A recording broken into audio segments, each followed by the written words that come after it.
गावखेड्यातल्या मराठी माणसाचं मनोरंजन करणारी कला म्हणजेच तमाशा आणि हाच तमाशा ठरवण्यासाठी गावोगावचे गावपुढारी ज्यावेळेस तमाशा पंढरीमध्ये येतात त्यावेळेस याच तमाशाच्या राहुट्या ज्या ठिकाणी लागल्यात आपण जर माझ्या पाठीमागं पाहिलं तर नारायणगावचा हा सगळा राहुट्यांचा परिसर आहे आणि मागच्या वर्षानुवर्ष ही परंपरा जपली जाते। नारायणगावकर मंडळी या ठिकाणी तमाशा कलावंतांना जागा उपलब्ध करून राज्यभरातल्या तमाशा प्रेमींसाठी एक वेगळी पर्वणी असते। यात्रा जत्रांचा हंगाम लवकरच सुरू होतोय। पाडव्यापासून ते अक्षय तृतीयापर्यंत हा सगळा माहोल रंगणार आहे गावागावामध्ये आणि आपण पुन्हा एकदा तमाशाच्या पंढरीतून या आपल्या खास मालिकेत भेटतोय आज एका वेगळ्या फडमालकाच्या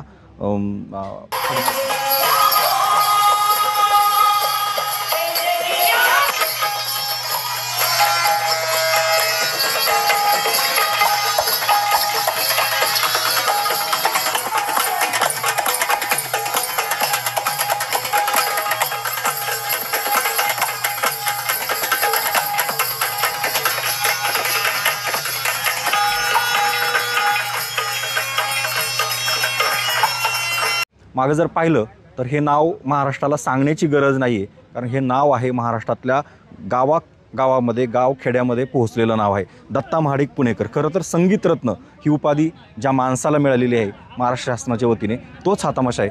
या तमाशाचा काय प्रवास आहे हा सगळा आपण जाणून घेणार आहोत।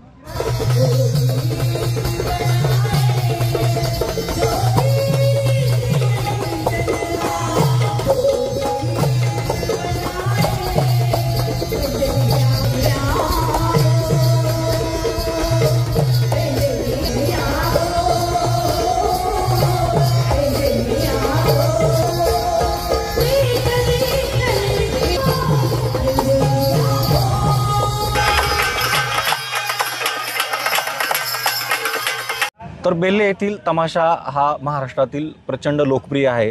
दत्ता महाडिक पुणेकर आणि याच तमाशाचे व्यवस्थापक आपल्यासोबत आहे। दादा तुमची ओळख करून द्या महाराष्ट्राला एकदा। मी दत्ता महाडिक पुणेकर लोकनाट्य तमाशा मंडळाचा व्यवस्थापक दत्ता लामखडे। मी एक 5 वर्षापासून या तमाशा मंडळाचं सगळं जे काही व्यवस्थापन आहे ते बघण्याचं या ठिकाणी काम करत आहे।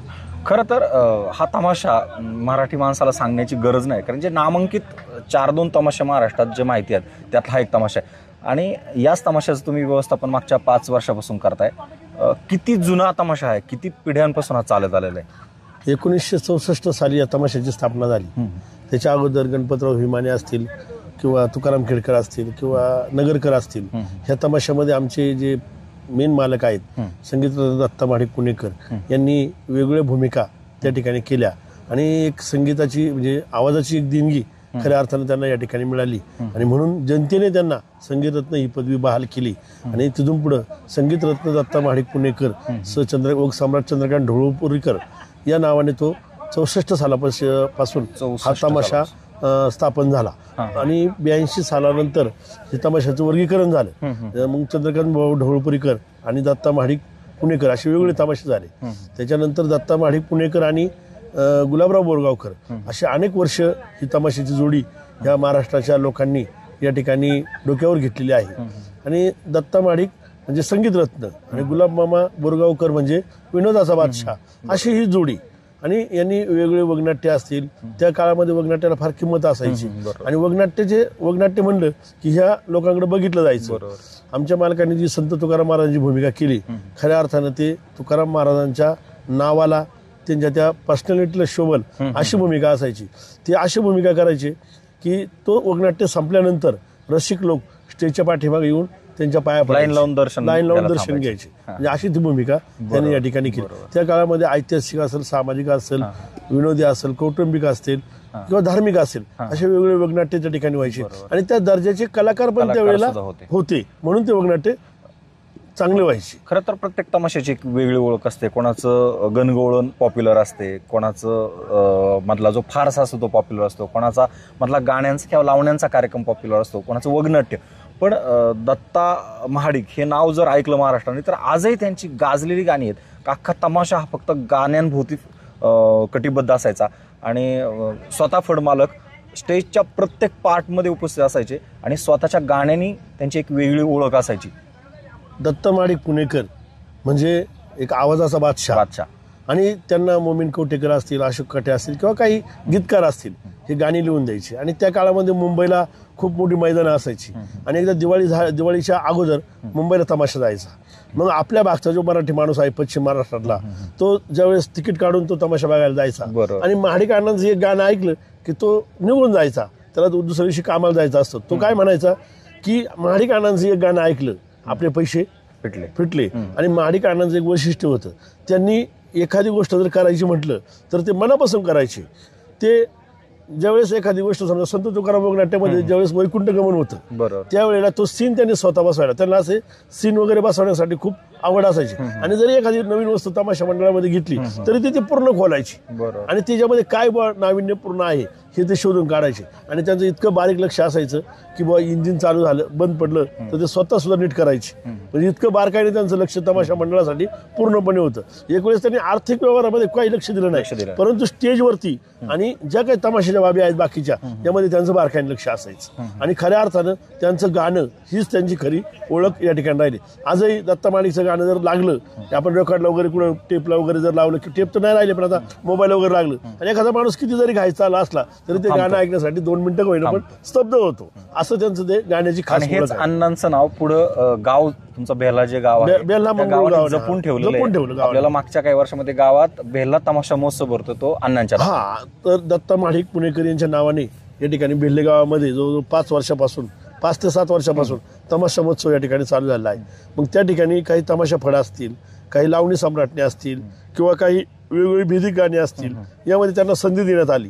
आणि काही ऑर्केस्ट्रासारखे काही कार्यक्रम असतील म्हणजे वेगवेगळ्या कलाकारांना त्या ठिकाणी संधी दिली आणि तो तमाशा महोत्सव लावणी महोत्सव म्हणून दत्ता माणिक पुणेकर यांच्या नावाने तो भरवला जातो.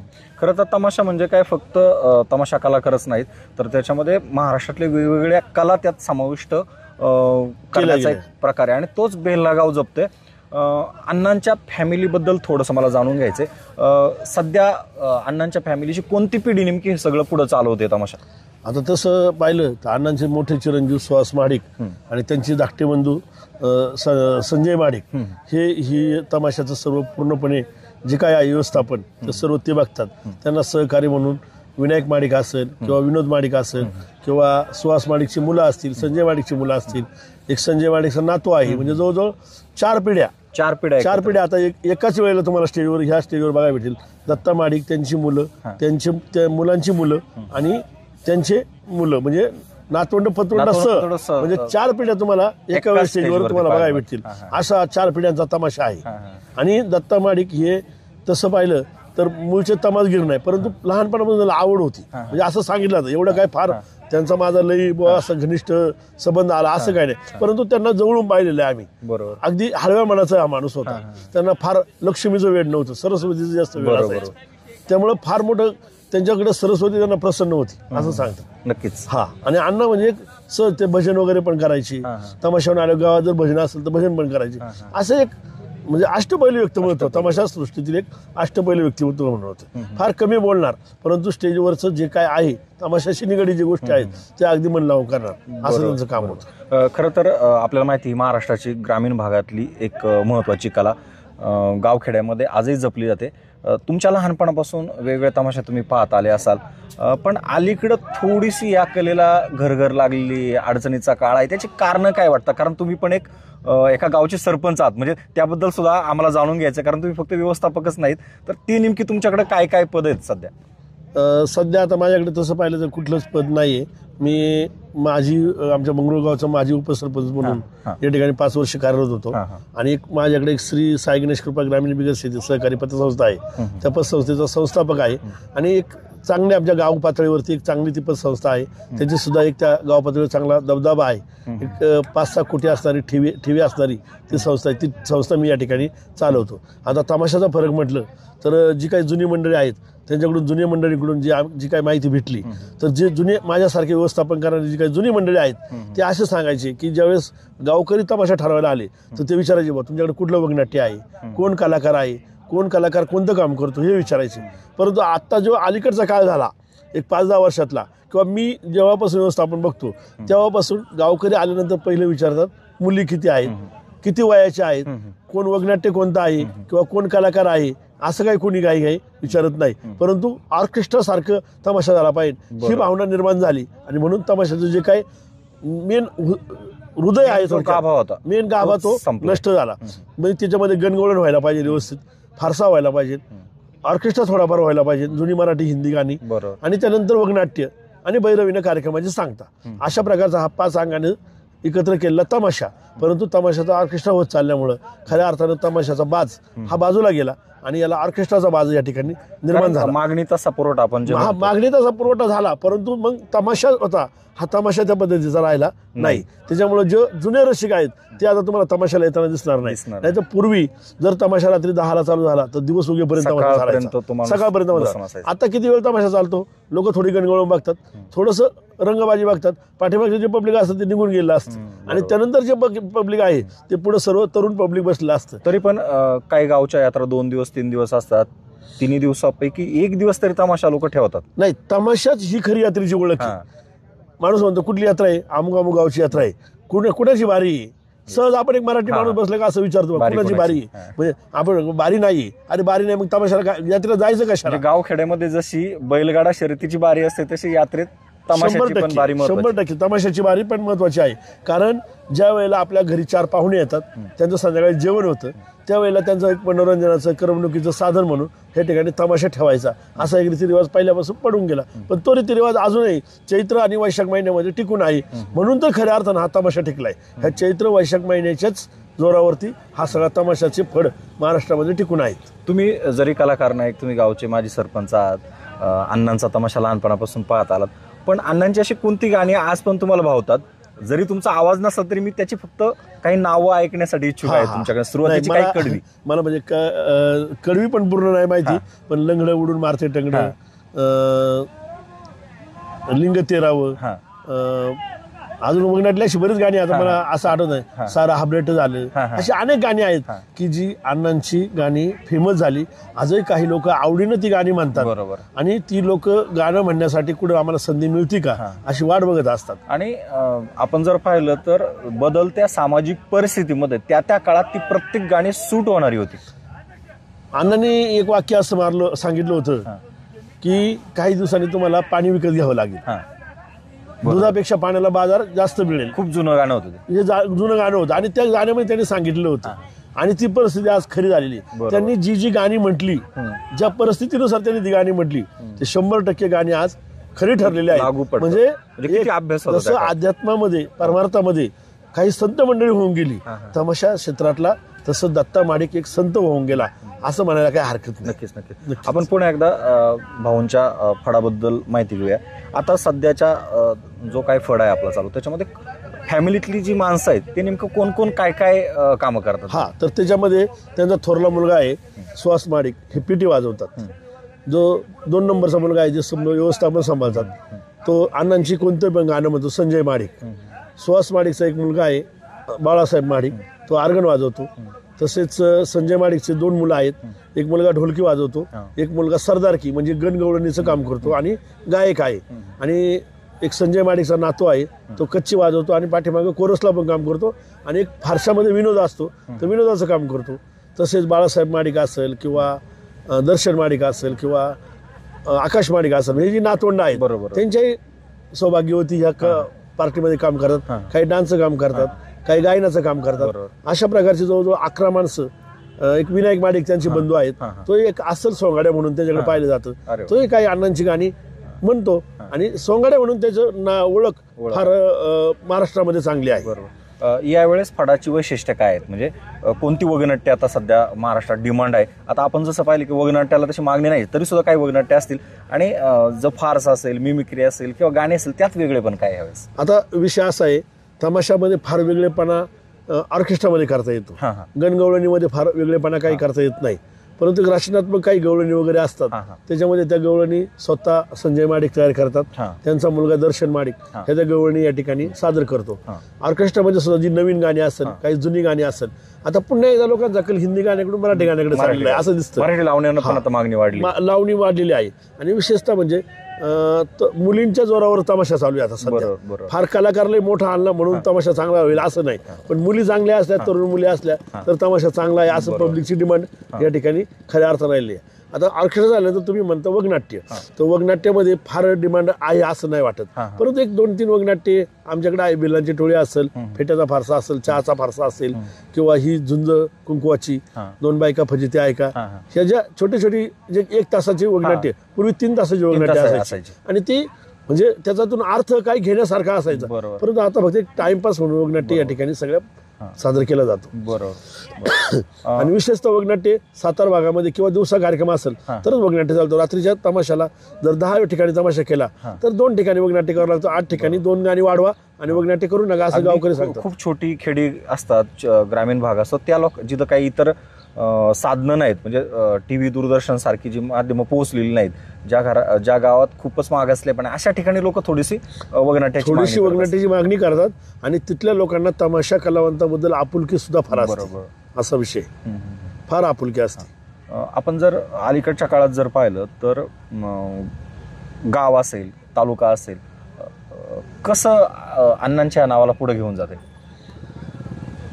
तसं पाहिलं तर अण्णांना महाराष्ट्र राज्य पुरस्कार पहिला, ज्यावेळेस महाराष्ट्र राज्य तमाशा पुरस्कार चालू झाला, पहिला पुरस्कार अण्णांना भेटला. त्यावेळेस आम्ही खूप लहान होतो, पण मला आठवतंय, म्हणजे मी 5वीला असेल शाळेला, आणि दत्ता माडिकला पुरस्कार भेटला. आमच्या गावची गावकारवारी गेली, पारगावला तमाशा होता त्यांचा, त्यांना घेऊन आले आणि मारुतीच्या मंदिरामध्ये जवळजवळ 100-200 लोक या ठिकाणी जमली आणि अण्णांना पुरस्कार मिळाला म्हणून त्यांचा सत्कार केला. ती गोष्ट मला प्रामुख्याने या ठिकाणी आठवते. आणि खऱ्या अर्थानं आजही ही जी काही लोक, म्हणजे आमचा तमाशा फड हा त्यांच्या नावाच्या डिमांडमुळेच टिकून आहे. म्हणजे आम्ही जरी इथं बसलो असलो किंवा आम्ही किती हुशार आहे किंवा काय करू शकतो, त्यापेक्षा दत्ता माडिक पुणेकर ही नाव आहे, ह्या नावाकडे बघूनच जे काय आम्हाला सुपाऱ्या वगैरे मिळतात त्या नावाकडे बघूनच मिळतात. आणि आमचा सुद्धा प्रयत्न असतो की संगीत रत्न जे त्यांना पदवी मिळालेली आहे की त्या पद्धतीत आपला तमाशा झाला पाहिजे, अशा पद्धतीत तो तमाशा करण्याचा आमचा निश्चित या ठिकाणी प्रयत्न असतो. म्हणजे त्या नावाला साजेल असा तमाशा करण्याचं आमचं मनोदय असतं. अण्णांच्या काळातली गोष्ट सांगतो मला वैशिष्ट्य. आत्ताचा जर तुम्ही पाहिला तमाशा तर तुम्हाला डान्सर तमाशामध्ये दिसतील, लेडीज आणि जेंट्स दोघे एकत्र नसताना दिसतील.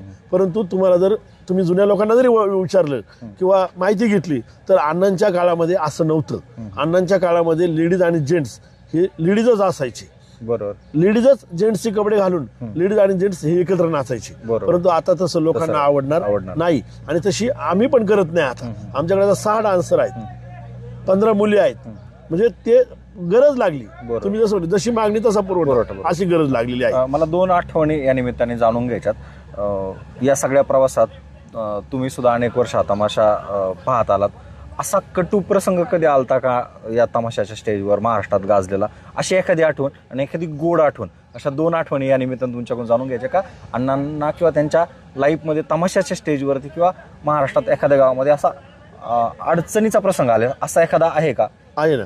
म्हणजे मी गावामध्ये नवीनच कारभार म्हणून कारभार बघत होतो. आमच्या गावची जुनी मंडळी होती, त्याच्यामध्ये मी लहान होतो, पण मला गावच्या कारभारामध्ये लहानपणापासून आवड होती.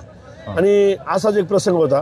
आमच्या गुढीपाडव्याला तमाशा झाला आणि त्यावेळेला अण्णांना तो कार्यक्रम करून इचलकरंजीला कार्यक्रमाला जायचं होतं. आणि अण्णांचे काही सावकार मंडळी त्या ठिकाणी आले होते आणि जे काही पैसे भेटणार होते ते घेऊन जाणार होते. परंतु एक अण्णांना असं वाटलं होतं इचलकरंजीला आपल्याला इथून कार्यक्रमाला जायचंय, आपल्याला 20,000 रुपयाच्या टायमाला आपल्याला पाहिजे, असं रात्रीची चिंता त्यांना त्या ठिकाणी पडली होती. आणि आम्ही बसलो होतो. बसल्यानंतर त्यांनी आमच्या एका गावकारभारी सखाना लांबखडी, आपलं विलास पाटील, कैलास नेमर वगैरे ही होती मंडळी. तर त्यांना ती आठवण बोलून सांगितली, त्यांची अडचण सांगितली बा का माझ्या पुढे समस्या, आता सध्या अशी समस्या आहे. मग आम्ही गावकरी मंडळींनी त्यांना रात्रीच्या 2 वाजता एक ठिकाणाहून जाऊन 20,000 रुपये ठिकाणी आणून दिले आणि अण्णांनी ते पैसे 3 दिवसामध्ये आम्हाला पुन्हा या ठिकाणी आणून दिले. असे सुद्धा प्रसंग. किंवा अण्णा ज्यावेळेस बोदेगावरून कार्यक्रम करून पंढरपूरला गेले आणि त्या ठिकाणाहून त्यांना खूप त्रास व्हायला लागला, त्यावेळेला त्यांना घरी आणण्यात आलं आणि घरी आणल्यानंतर सकाळी त्यांचं निधन झालं. ही वार्ता त्या ठिकाणी ज्यावेळेला कळली, साधारणपणे आता मला लक्षात नाही राहिलं, परंतु 2002 साल असावं असा माझा एक अंदाज आहे. मला म्हणजे असा माझा अंदाज आहे, परंतु मला परफेक्ट आता साल तर 1999 साली 20/11/1999 सालची ती गोष्ट आहे. आणि पंढरपूरला तमाशा असताना अण्णांचं निधन झालं. त्या ठिकाणी सुद्धा तमाशा फार अडचणीत होता. रात्री जर अण्णांची तब्येत बरी नसल्यामुळं, अन्न नसल्यामुळं थोडासा कार्यक्रमाला गर्दी कमी होती आणि पैसे वगैरे नव्हते. तर बाकीच्या काही मंडळींनी सहकार्य करून डिझेल घालून गाड्या इथपर्यंत आणल्या. अशा अनेक प्रसंग त्या ठिकाणी त्यांच्यावरती आले होते. त्यांच्या आयुष्यातला सगळ्यात आनंदाचा क्षण तुम्ही सांगू त्यांच्या शकाल? आयुष्यातला म्हणजे आता त्या प्रसंगी मी त्या ठिकाणी हजर नव्हतो, परंतु त्यांना ज्यावेळेस महाराष्ट्र शासनाने प्रथम पुरस्कार जाहीर केला आणि तो त्यांना विलासराव देशमुख यांच्या शुभ हस्ते बरोबर. मिळाला, तो त्यांच्या जीवनातला फार आनंदाचा क्षण असेल असं मी या ठिकाणी मानतो. आणि ते नेहमी आनंदीमय म्हणजे चेहरा त्यांच्याकडे पाहिलं की लोक नेहमी हसून बरोबर बरोबर असं असायचं त्यांचं विषय. ही मुलाखत आपण थांबवतोय, पण महाराष्ट्रातल्या कानाकोपऱ्यातल्या माणसांना अण्णांचं नाव कोणाला माहीत नाही असं नाही, पण बऱ्याचदा अलीकडं जग बदललंय. एखाद्या खेड्यापाड्यातल्या माणसाला हा तमाशा ठरवायचा आहे तर त्या माणसाने कोणाला संपर्क साधावा, तुम्ही काय नंबर सांगाल एकदा प्रेक्षकांना सांगा. जर संगीतरत्न दत्ता माडिक पुणेकर तमाशा मंडळाचा जर या ठिकाणी तमाशा ठरवायचा असेल आणि जर तुम्हाला समजा कॉन्टॅक्ट होत नसेल तर या ठिकाणी मी व्यवस्थापक म्हणून 9075059509 हा कॉन्टॅक्ट नंबर आहे, याच्याशी संपर्क साधा. ह्या तमाशा मंडळाची तारीख जर खाली असेल तर निश्चित या ठिकाणी कुठल्याही प्रकारे बिदागीची अडचण न येता एक सामंजस्याने या ठिकाणी त्या गावामध्ये आम्ही तमाशा जाऊन करू. काही अडचण येणार नाही. त्या गावाचं जी काही म्हणजे अण्णांचा तमाशा नेण्याची जी काही दृष्टी आहे, पैशामुळे त्याला काही अडचण येणार नाही, एवढीच फक्त या निमित्ताने मी या ठिकाणी सांगू शकतो. धन्यवाद. तर आपण पाहिलं अण्णांचा स्वभाव कसा होता त्याबद्दल भाऊंनी आपल्याला सांगितलं. व्यवस्थापक म्हणून ते काम पाहत आहेत. लक्ष्मी आणि सरस्वतीची गल्लत त्यांनी कधी केली नाही. हाडाचा कलाकार ते होते आणि आयुष्याच्या शेवटपर्यंत तमाशा कलेवरती प्रेम केलेला हा माणूस होता खरं तर. म्हणून आजही अनेक वर्षानंतर सुद्धा दत्ता महाडिक त्यांची गाणी आजही लोकप्रिय आहेत. घराघरामध्ये ती वाजली जातात आणि त्यांच्यावर प्रेम करणारा जो काही गावखेड्यातला माणूस आहे आजही त्यांचं गाणं लागलं तर क्षणभर का वेळा थांबतो आणि ते गाणं ऐकण्याचा प्रयत्न करतो. आज त्यांच्या गावामध्ये जर बेल्ल्यामध्ये आपण पाहिलं तर त्यांच्या नावाने मागच्या अनेक वर्षापासून तमाशा महोत्सव भरवला जातो आणि हीच त्यांची कामाची पावती आहे असंच म्हणावं लागेल. खरं तर तमाशा हा अनेक गोष्टींमध्ये अडकला. त्याचं उदाहरणसुद्धा भाऊंनी सांगितलं. मधल्या काळामध्ये आलेले काही वाईट प्रसंग असतील त्यातला सगळ्यात महत्त्वाचा म्हणजे सावकारकीमध्ये अडकलेला तमाशा, त्याचाही अनुभव भाऊंना आला आणि त्या प्रसंगांना सुद्धा त्यांना सामोरं जावं लागलं. अशा अनेक अडचणीत असताना सुद्धा संगीत रत्नसारखं त्यांच्या आयुष्यात मिळालेलं जे पदक आहे हे आजही त्याच नावाला साजेसं पुढं घेऊन जात आहे आणि त्यामुळं तमाशा पुढं कसा असेल काय असेल माहीत नाही, पण आजच्या कंडिशनला तरी महाराष्ट्रामध्ये जे काही नामांकित फड आहे त्यातलं हे एक नाव वेगळेपणाने आजही तमाशाची परंपरा पुढे घेऊन जात आहे. आपण इथंच थांबणार आहोत. अशाच काही नवनवीन फडमालकांच्या आणि जुन्या फडमालकांच्या सोबत त्यांच्या व्यवस्थापकांसोबत हा सगळा प्रवास आपण तमाशा पंढरीमधून जाणून घेणार आहोत. धन्यवाद.